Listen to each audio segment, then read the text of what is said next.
Hey, what's up everybody? Welcome to another big book review with your boy, Professor Pecora.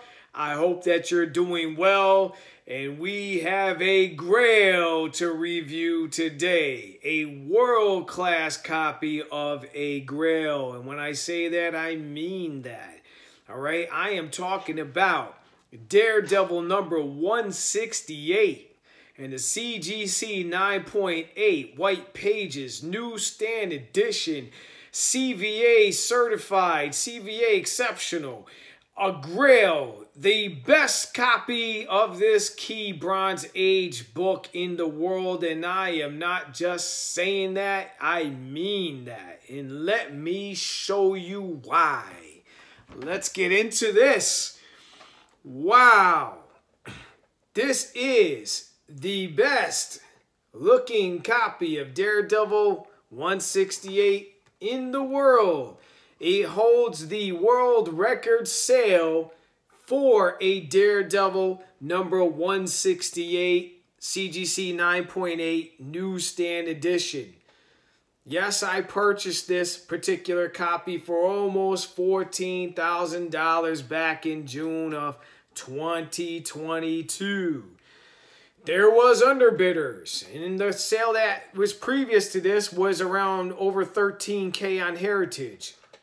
The book was hot at the time.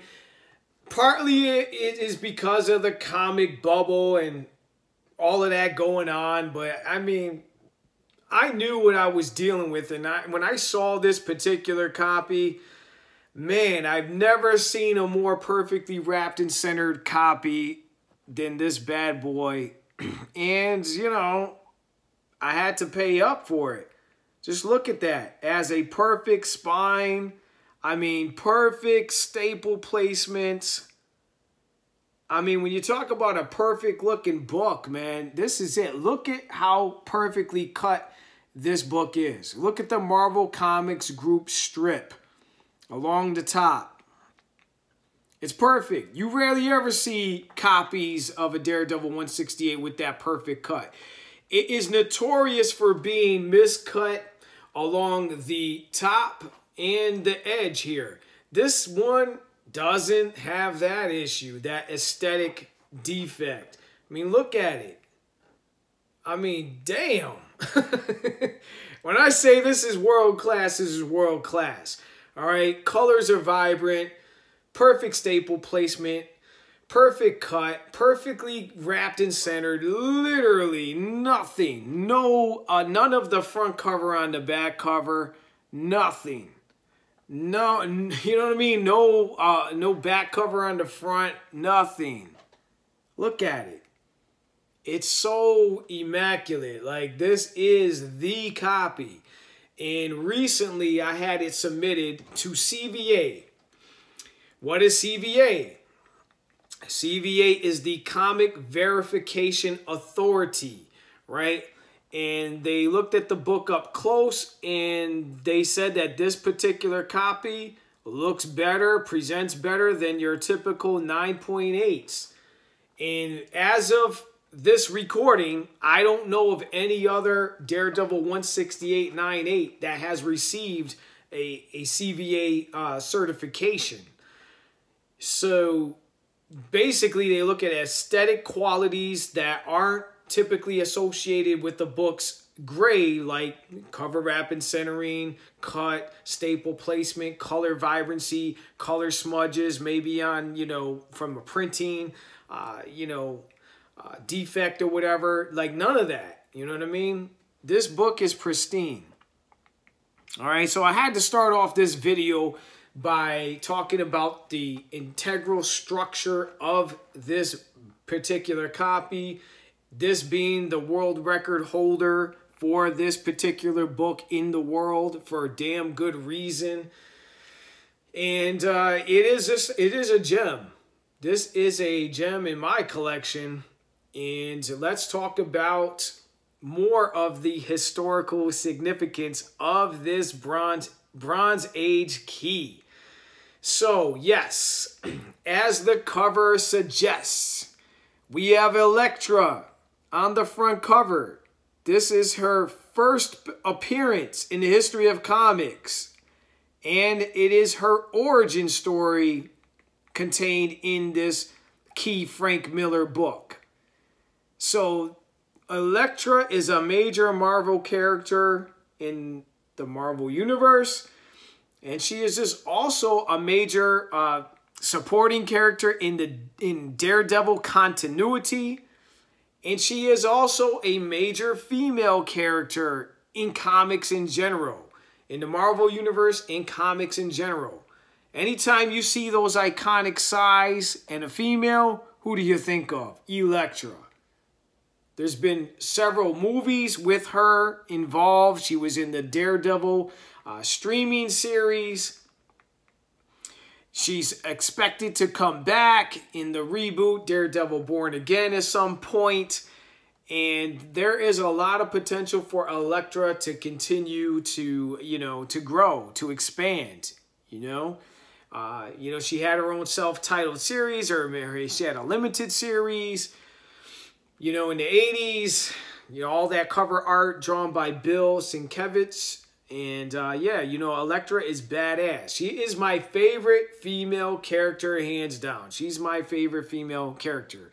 The female ninja assassin trained by the Hand. And she is a badass warrior. Ongoing, relationship with Matt Murdock, Daredevil.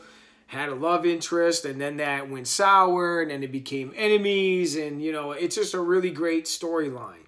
So the first appearance, in the origin and first appearance of Elektra in Daredevil number 168, a Bronze Age key issue. Definitely one of the major key issues within the Daredevil run. And let's not forget, this is also a grail, which I believe they should add to the notes section of this label. This is Frank Miller's first Daredevil story. And he takes over the title as the scripter. He takes over the title. Now Frank Miller is now writing the stories and doing all of the artwork, which made him... just makes his run legendary. You know what I mean? When you can write the stories, make them intriguing, right? And you do dope-ass cover art on top of that, man, Frank Miller is the man. So yeah, two major reasons why this is a grail. The origin and first appearance of Elektra, and Frank Miller takes over the title as writer. So this, to me, when you're considering Frank Miller grails, yeah, 158, he started, his run on Daredevil, which is great, as the artist. But damn, this one right here, he takes over the Daredevil title as artist and the writer. This right here is, man, the Frank Miller grail, in my opinion. And he's introducing a major character. In the first issue, he takes over as the writer. Damn, I wonder if he originally just planned it like that, or, he already had plans to introduce Elektra. Either way, man, it was genius. So, man, what a stunner of a book. And it's a newsstand edition. If you can hold this book up close and see it for yourself, it is a thing to behold. I can almost put money on it, If I take this to a con or a show, or just share it with other collectors, and you hold this bad boy up close, you're going to say to yourself, you've never seen a better copy of Daredevil 168. You just won't. You won't see a better copy, man. I'm telling you now. I held this, and I had several 9.8s. I've owned like at least four other copies of Daredevil 168 9.8. Pretty perfectly wrapped in center with white pages. Not like this one though. And let me just talk about the CGC Census data for a Daredevil 168, because they are more rare in 9.8 as compared to, like, say, another key book in 1988, ASM 300 in 9.8, which there's well over 1,000 9.8s. So Daredevil 168, published in January of 1981. The first Daredevil issue published in 81. The CGC Census data for this key Bronze Age Grail.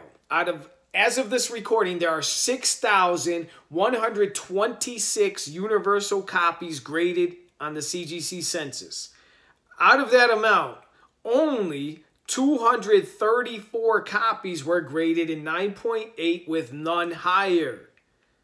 That is equivalent to only 3.82% of the entire population. Wow, that means over 96% of all graded copies are less than a 9.8. Okay? So this is the top 96, the top 3, whatever, percent in the whole census. So 9.8s only represent less than 4%. Now think about that. That's all 9.8s. Not all 9.8s are newsstand editions either. There are, I wish we had the exact number, but I say you could probably estimate that out of all the 9.8s, maybe 2 to 4% are newsstand edition copies. That's a rough estimate. You're not going to find them as much, right? So then out of those newsstand editions, that number breaks down even, further, more to become more rare. And then on top of that, how many of those newsstands look like this?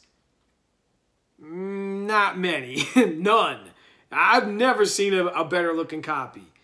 You know what I'm saying? If I were to put this up to sale, you know what I would do? I would say, look, I put it for, I don't know. I mean, I don't want to lose money, but if anybody wanted to buy the Grail, I would say just put up 14K, what I paid for it. 15. Who wants the best copy in the world, right? And if you find a better looking copy, I'll match that price, right? That's what I would say. I would put my money behind this book because you wouldn't find another copy that's nicer than this book. I'd put my money up on it. I would just literally, that's how I would sell it, I would just straight up. Like if you could find another copy better than this and whatever that's going for, I'll match it up if that was the case. But that's why I'm that confident in it that you just wouldn't. Again, I'm showing you how perfect the spine, the corners, the edges, everything's just sharp and crisp. Man, I'm telling you, for me personally, I have to do this video to document the ownership because it really is a special book. And I hope you're enjoying the video. Enjoying this, you may see a lot of Daredevil 168s, but you're not seeing one like this one. Nah. This is the best copy in the world. I stand by that. And I've seen a lot, believe me. So yeah, I hope you enjoyed this review video. I'm just kind of thinking as I close this off, newsstand edition. If I need to talk about anything else, but I think that's good. I love the cover art. Oh, yeah, I did. I knew there was something. So, before I close this out, there's definitely a spelling error on the cover. I knew I forgot to touch on that, okay? Elektra was misspelled on this cover, just like Hornhead was misspelled on the cover of Daredevil 131, Bullseye's origin and first appearance issue. So Elektra is spelled E-L-E-C-K-T-R-A on the cover, but it should be E-L-E-K-T-R-A, no C, right? So again, how ironic. Bullseye and Elektra's first appearance issues, they both have spelling errors on the cover. Go figure. And they're like years apart. I mean, Daredevil 131 was published in March of 1976. And then Daredevil 168 was published in January of 1981. And they both have spelling errors on the front cover. So interesting. And then you got, and then one more thing. Frank Miller's genius too because he's playing off Elektra's name. Think about it. Elektra. Electrifying, electricity. Hence, you got the lightning storm behind Elektra as she's flying through the air with a flying sidekick wielding her size in the lightning storm with the lightning strike in the background. I think that's badass. I really love that, with her face shrouded in the shadows to represent that female ninja assassin who was trained by the Hand. Man, I love this book. Dope. All right, so this was a long one, but a good one. And thank you for, I'm pretty confident that not many of you watched the whole thing, 15 plus minutes as of this recording right now. But if you did, man, thank you. I appreciate that. It means you really appreciate this book as much as I do. And you're enjoying this world-class copy that you don't see often. All right? So this is the gem. Say goodbye. All right. Let's put it to the side. All right. Well, thank you, everybody, for tuning into this one. I really enjoyed it. This was a fun one. You know, when, you know, you got like a copy like this, you have to do it justice. So, you know, the video is a little longer than some of my other ones, but it's all good, you know, and I'm definitely a proud owner of that bad boy. And, you know, just, man, it's awesome. It's awesome to look at, man. I hope you enjoyed it, you know, and, you know, me sharing with you, you know, I hope you do. But thank you. Once again, check all the links in the description. I have the complete write-up for this bad boy in, you know, the description, along with my eBay account, IG account, all that good stuff. You know what I'm saying? Follow me, you know, on those platforms as well. And, you know, smash that like button, subscribe if you haven't already. I really appreciate that. And I'll see you in the next review video. Thank you so much. Peace and God bless.